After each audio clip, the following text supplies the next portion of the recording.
Hey everybody, John here again. Welcome back to my channel, and I hope that you are having a fantastic day whenever it is you're watching this. So, in today's video, I want to talk about why Chase credit cards suck. Yes, you heard me correctly. I think Chase credit cards suck. Let's talk about it more. So, I'm mostly talking about the personal cards, right? Like the Chase Freedom Unlimited, the Chase Freedom Flex, even like the Sapphire Preferred and Sapphire Reserve. And just, full disclosure, I hold the traditional Chase trifecta with the unlimited, the flex, and the sapphire preferred. So I'm talking about this from a viewpoint of holding the cards and using the cards. So when you first get the cards, they're okay, right?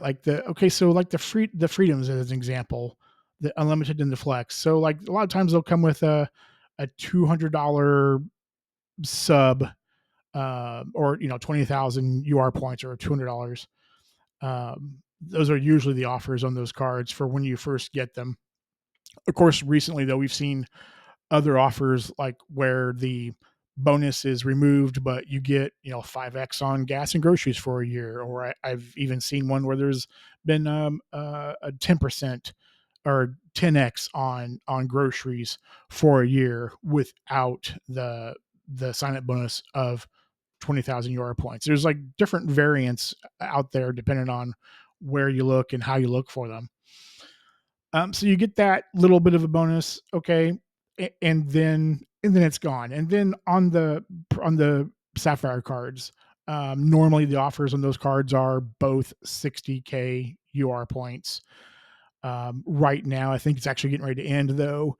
The cards have both of those have a 75,000 UR point elevated offer on those, and if you go into a branch, you might even get a 80,000 UR point offer in a branch. So, but normally those cards are 60,000 UR points on the standard offers. So you get that, and that's a nice chunk of points. 60,000 UR points is very nice.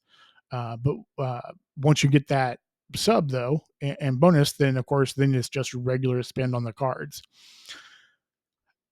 And this is what I'm talking about is the regular spend on the cards, right?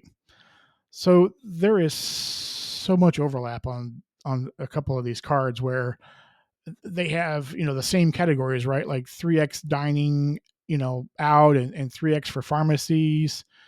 Um, and it's like on two or three different cards, and it's I don't know. It's like they're wanting you to dine out, and they're wanting you to go to pharmacy. So it almost kind of feels like they're colluding with big dining and big pharmacy. But anyway, um, so it's weird.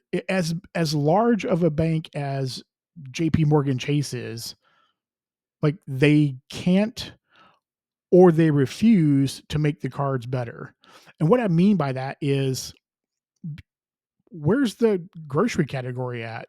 Where's the gas category at? It's on none of these cards. None of the sapphires don't, and the freedoms don't. You don't get into any kind of a grocery or a gas multiplier until you get into the co-branded cards like the Aeroplan card or United cards, or even like the Instacart card. I don't know why do you want that card, but the co-branded cards are the ones that have the gas and the grocery multipliers, and I think the highest I've seen is like 2x on those cards, and it's just like, really, Chase? What? I don't understand why the freedoms and even the sapphires. You would think like the sapphire preferred in reserve would even have a gas multiplier, since they're considered to be travel cards. Where's the gas multiplier on those? I can understand there not being a grocery category on the travel cards, but you would think there'd be gas or gas and EV, but where's that at? It's not on those cards. And also too, groceries just does not make any sense. Why? You're the biggest bank, and you're the biggest bank. You can afford to have better cards. Why Chase decides not to, I don't know. But you could make like the Freedom Unlimited card. It's considered to be a catch-all, and it's 1.5x on everything. Really? You're Chase. You're the biggest bank. That card should be minimum 2x on everything as a catch-all card. And I would even just make that card just a catch-all. Make it two. Make it even 2.5%. Heck, I don't know. You're the biggest bank. You could probably afford to set a precedent and even make it 3x catch all. A 3x catch all would be fire. It would be it'd be amazing. But at minimum 2x. Come on. Even 2.5 would be something better. So, making that card that and then make the Freedom Flex. I would make the Freedom Flex maybe I would make the Freedom Flex more like the autograph from Wells Fargo, where it has all these 3x categories. At least 3x. Gas, groceries. If you want to leave pharmacy in there, you could. But gas, groceries, dining. Make that card comparable to the autograph card. Compete with the autograph card, because I'm telling you now, if I was looking for a new card now, being deep into the game as I am now, or getting deeper into the game as I am now, or if I was looking for a if I was brand new to the game and I was looking to see what card I was going to get first, obviously, yes. A bonus or a sign up bonus would be nice. But I'm looking at multipliers. I'm going with the autograph. The autograph is a much better card. And I'm not a big fan of rotating categories. I know like sometimes the categories can work out. Like I know a few times in the Flexus past, it has had rotating categories that were very useful almost throughout the entire year. So the card would get a lot of use.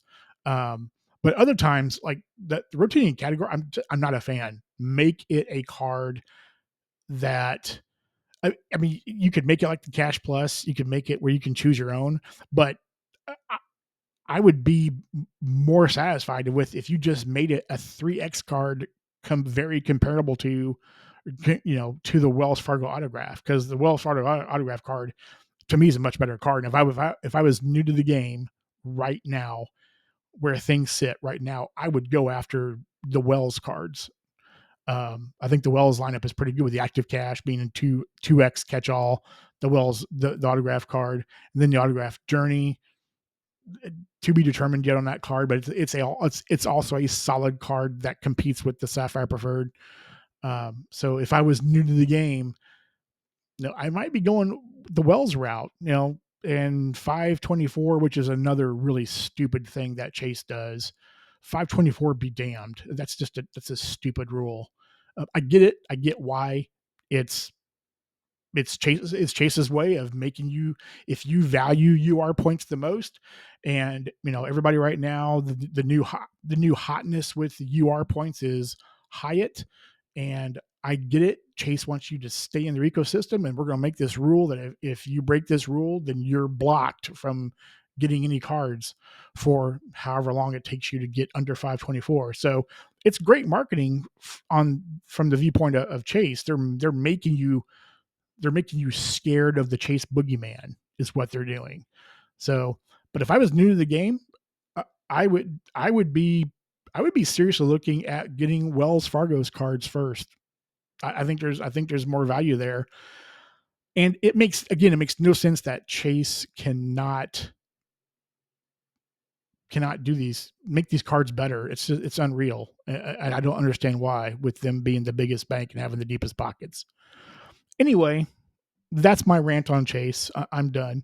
I think I've beaten a dead horse here. So, and apologies for the rambling, but I just wanted to get these thoughts off my chest and out to you, fine folks. So I look forward to hearing and looking at the comments in the comment section below. I love the engagement. I love everybody that leaves a comment and tells me what you think. I appreciate that very much, and I do answer every comment that I get. So please do leave a comment. Also, too, I would appreciate it very much if you thought this video was educational or entertaining. I would appreciate a like on the video and subscribe to my channel. I just hit over 200 subs. So I'm looking now to get to 500 subs on the channel. I'm looking to grow the channel. And every like and every sub gets my channel more visible to more people. So I would greatly appreciate it if you would do that as well. So anyway, that's all I had. And until next time, take care, everybody, and be good to each other. Bye for now.